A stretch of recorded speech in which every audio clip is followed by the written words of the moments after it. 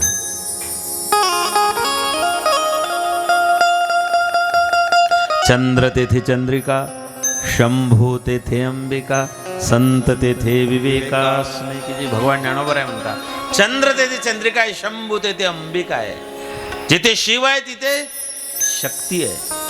शिवशक्तीचं स्वरूप आपल्या धर्मात अत्यंत महत्वाचं आहे बाबा. शिव कैलास के राजा.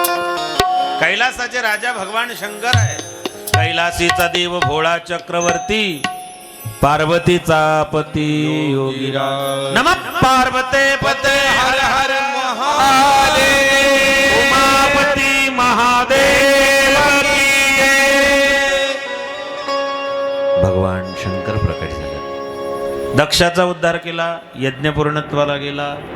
उद्या ध्रुव बाळाची कथा, उद्या जड भरताची कथा, उद्या अजामिळाची कथा आहे.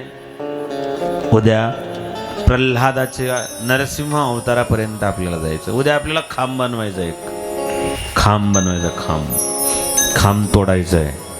त्याच्यातून नरसिंह प्रकट करायचं आहे.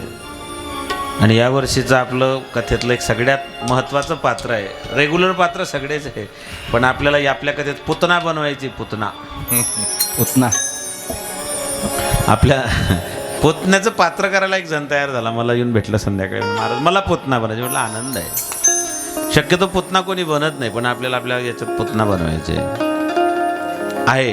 पुतना बनेल. 6व्या दिवशी आपल्याला पाहायला मिळेल पुतना. उद्या आपल्याला ध्रुव बाळाची कथा ऐकायची, जड भरताची. उद्या जगदंबेचं पात्र आहे. आई भगवतीचं पात्र आहे उद्या. गोड अशी कथा आहे, पवित्र अशी कथा आहे, पावन अशी कथा आहे, मंगलमय कथा आहे. या महाराज पुढे. शास्त्रे तुम्ही महादेवाचे, तुमचा अधिकार मोठा आहे.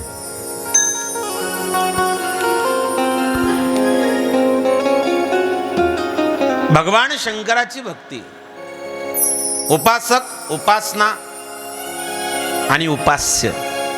उपासक, उपासना आणि उपास्य.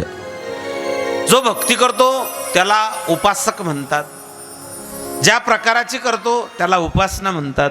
आणि ज्या देवाची करतो त्याला उपास्य म्हणतात. वारकऱ्यांचं काय? आपली भक्ती काय? आपली उपासना कोणती आहे? पंढरपूरची वारी. उपासक कोण आहे? वारकरी. आणि उपास्य काय आपलं? विठ्ठल कुळीचे दैवत. उपासना ही आहे. पाऊले चालती पंढरीची वाट.